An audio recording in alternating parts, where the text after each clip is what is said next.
नमस्कार मंडळी. श्री स्वामी समर्थ. मंडळी, स्वामी समर्थांबद्दल अनेक लोकांना अनेक अनुभव येतात. काही लोकांना स्वामींची प्रचिती देखील होते. स्वामी प्रत्यक्षपणे किंवा अप्रत्यक्षपणे त्यांच्या भक्तांची मदत करतात, त्यांना संकटातून बाहेर काढतात. या चॅनलमध्ये लोकांना आलेले असेच काही अनुभव आपण तुमच्याशी शेअर करत असतो. मंडळी, आजचा अनुभव आहे साताऱ्यातील देशमुख कुटुंबियाचा. आता अख्खा हा व्हिडिओ मी तुमच्याशी अमित देशमुख म्हणूनच बोलणार आहे. नमस्कार मंडळी, माझं नाव अमित देशमुख. मला स्वामींबद्दल जो काही अनुभव आला त्याच्या आधी माझ्या परिवाराचा थोडा इतिहास तुम्हाला सांगतो. मंडळी, माझे आजोबा शेतकरी होते. शेतीसाठी व ट्रॅक्टर विकत घेण्यासाठी त्यांनी एक कर्ज काढलं होतं. त्यावेळेला सलग 2-3 वर्ष पाऊस काही नीट पडला नव्हता, त्यामुळे पीक सुद्धा नीट आलं नव्हतं. शेतीत आजोबांना खूप नुकसान झालं होतं, त्यामुळे आजोबा ते कर्ज फेडू शकत नव्हते. आमची ती जमीन गहाण होती. मग ते कर्ज फेडण्यासाठी गावातल्या एका श्रीमंत व्यक्तीकडून आजोबांनी अजून एक कर्ज घेतलं, मोठ्या व्याजदरावर. बँकेचं कर्ज तर फिटलं, पण यावेळेला ज्या श्रीमंत व्यक्तीकडून आजोबांनी कर्ज घेतलं होतं त्याच्याकडे स्वतःची जमीन आणि घर हे दोनही गहाण ठेवलं होतं. काही काळानंतर ते कर्ज सुद्धा आजोबांना फेडता आलं नाही, त्यामुळे आमची जमीन गेली आणि घरही गेलं. आम्ही आता रस्त्यावर आलो होतो.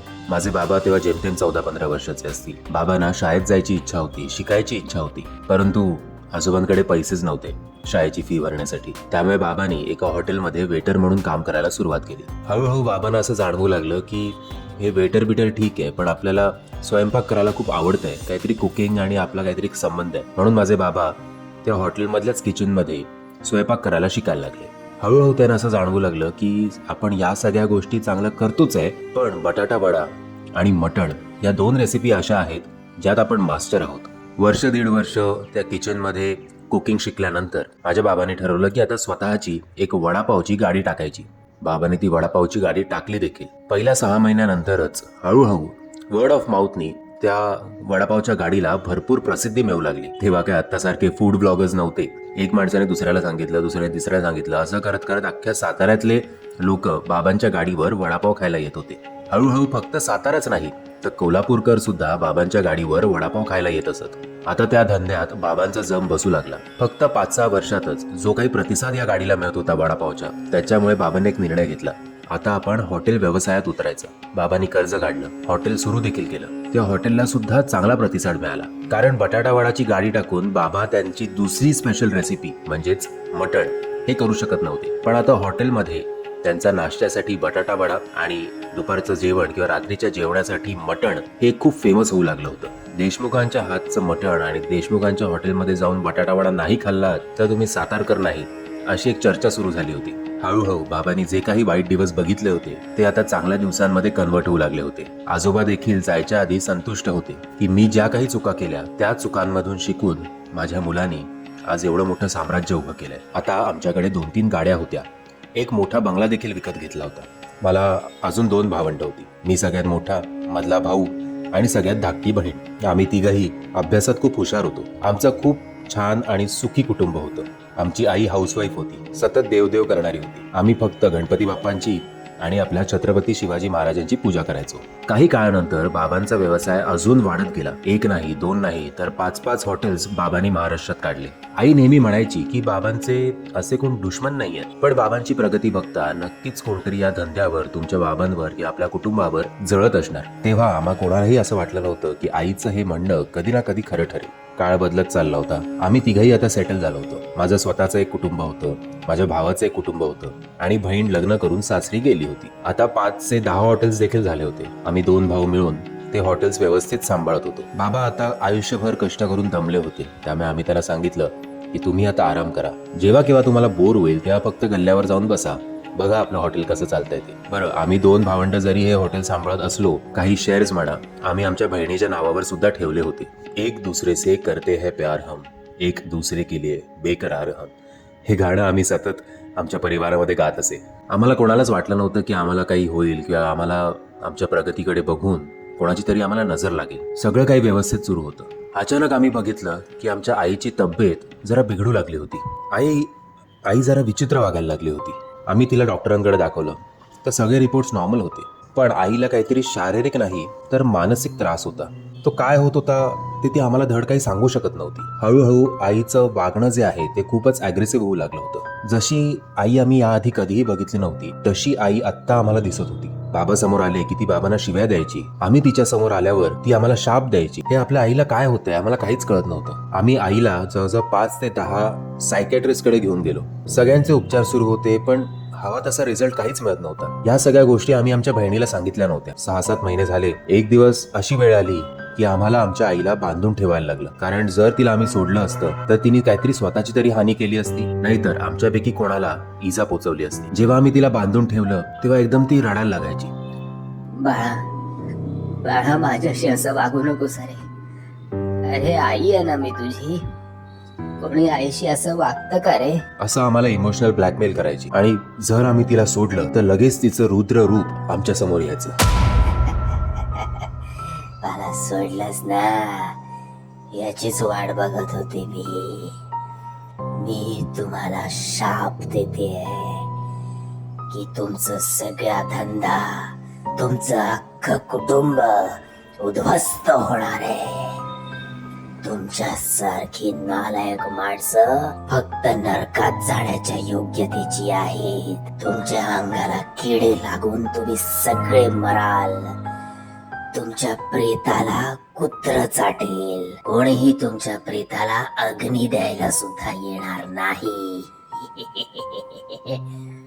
तुमच्या प्रेतावर कुत्री, कावळी, गरुड, खार हे सगळे येऊन तुम्हाला टोचून फाडून खातील तुमच्या प्रेताला. असे शब्द ऐकल्यानंतर आम्ही काय करावं आम्हाला काहीच कळत नव्हतं. शेवटी आम्हाला आईला बांधून ठेवायला लागलं, आणि हा सगळा प्रकार आम्ही आमच्या बहिणीला सांगितला नव्हता. एक दिवस मी ठरवलं की आता बहिणीला अंधारात ठेवून काही उपयोग नाहीये. हे जे काही घडतंय ते तिला सांगायलाच हवं. मी तिला फोन केला, तिला आईची संपूर्ण माहिती दिली. माझ्या बहिणीच्या सासरचे सगळे स्वामी भक्त होते. बहिणीच्या सासूनी हे सगळं ऐकलं. तिने माझ्या बहिणीला सांगितलं की नक्कीच तुमच्या घरावर कोणीतरी करणी केली आहे. तुमच्या आईला कसली तरी बाधा झाली आहे. तुमची आई नेहमी म्हणायची ना, मला असं वाटतंय कधी ना कधी कोणाची तरी आपल्याला नजर लागणार आहे. आपले बाबा जरी अजात शत्रू असले, आपल्या आजूबाजूची माणसं काही चांगले असतीलच असं सांगू शकत नाही. बहिणीच्या सासूबाई म्हणाल्या, तुम्ही घरी स्वामी समर्थांची मूर्ती घेऊन या आणि गुरुचरित्र पारायणचा ग्रंथ सुद्धा घेऊन या. गुरुचरित्र पारायण करा आणि स्वामींची नित्यनेमाने पूजा करा. नक्कीच तुमच्या आई बरा होती. मी म्हटलं आता डॉक्टरांना काही जमत नाहीये तर आध्यात्मिक मार्ग स्वीकारायला काय हरकत आहे. जर आईला त्यांनी बरं वाटणार असेल तर करून बघूया काय फरक पडतोय. मी घरी स्वामींची मूर्ती आणि गुरुचरित्र पारायण ग्रंथ घेऊन आलो. त्या दिवशी आई हॉलमध्येच बसली होती. ज्या क्षणी मी घरात प्रवेश केला त्या क्षणी आई धावत धावत माझ्याकडे आली.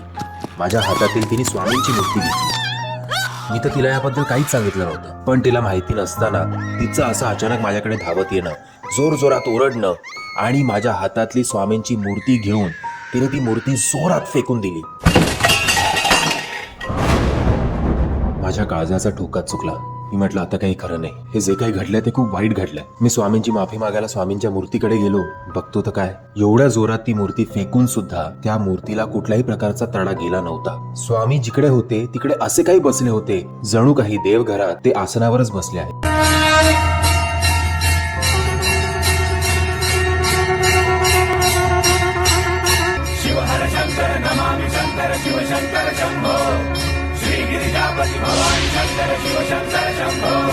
माझ्या दुसऱ्या हातात गुरुचरित्र पारायण ग्रंथ होतं. जेव्हा ते ग्रंथ मी पिशवीतनं बाहेर काढलं त्यानंतर आई एकदम रडायला लागली, किंचाळायला लागली, जोर जोराने ओरडू लागली. आम्हाला परत तिला बांधून ठेवायला लागलं. काही काळानंतर स्वामींच्या मूर्तीकडे बघत बघतच ती काहीतरी विचित्र करत होती. मध्येच हसत होती, मध्येच रडत होती. असं करता करता ती बेशुद्ध पडली. संध्याकाळपर्यंत माझी बहीण आमच्या घरी आली होती. आता आम्ही सगळ्यांनी गुरुचरित्र पारायण करायला सुरुवात केली. जसे असे ते मंत्र अख्ख्या घरभर ऐकू येत होते तसं तसं आईच्या स्वभावात काहीतरी बदल होत जात होता. तिचा तो रुद्र अवतार कमी होत जात होता आणि आम्हाला असं वाटत होतं की जी आई आपली हरवली आहे ती आपल्याकडे परत येते. काही काळानंतर ते पारायण पूर्ण झालं. दर गुरुवार आम्ही स्वामींची नित्यनेमाने पूजा करत होतो. आता स्वामी घरी आल्यानंतर आणि गुरुचरित्र पारायण करून काही काळ उलटून गेला होता. हळूहळू आईची तब्येत आता सुधारू लागली होती. एक दिवस बघतो तर काय, आम्ही सगळेजण त्या दिवशी स्वामींची पूजा करत होतो. आमच्या घरातल्या देवाऱ्यासमोर आम्ही उभे होतो. आमच्या न कळत आई आमच्या मागणं आली. आम्हा सगळ्यांना तिने बाजूला केली आणि बाजूला केल्यानंतर देवाऱ्यासमोर हात जोडून स्वामींच्या मूर्तीसमोर नतमस्तक होऊन आई ढसाढसा रडायला लागली. आईने स्वामींना सांगितलं, स्वामी मला माफ करा, मी मी तुमच्याबरोबर काय केलंय मला आठवत नाही, पण नक्कीच काहीतरी भयानक केलंय याची जाणीव मला होते. माझ्यावर विश्वास ठेवा स्वामी. मी जे काही वागले ते स्व इच्छेने नाही वागले. माझ्याकडून कोणीतरी हे करवून घेतलं होतं. पण आता तुम्ही या घरात आल्यानंतर असं वाटतंय जणू काही कोणीतरी माझ्या खांद्यावरून एक मोठं ओझं बाहेर काढलंय. खूप हलकं वाटतंय आता. माझं डोकं, माझी छाती असं खूप जडजड वाटायचं. आता जशी मी आधी होते तशी पुन्हा झाले. हे सगळं फक्त आणि फक्त तुमच्यामुळेच झालंय स्वामी. मी तुम्हाला वचन देते की यापुढे फक्त मीच नाही तर आमचं संपूर्ण कुटुंब तुमची सेवा करू. श्री स्वामी समर्थ. तर मंडळी, हा होता अनुभव साताऱ्यातील देशमुख कुटुंबियाचा. असे अनेक अनुभव आपल्या प्रत्येकाला कधी ना कधी, केव्हा ना केव्हा येतच असतात. मी आशा करतो तुम्हाला हा अनुभव आवडला असेल. जर तुम्हाला हा अनुभव आवडला असेल तर प्लीज या व्हिडिओला लाईक, शेअर आणि चॅनलला सबस्क्राईब करायला विसरू नका. श्री स्वामी समर्थ. दिगंबरा दिगंबरा श्रीपाद वल्लभ दिगंबरा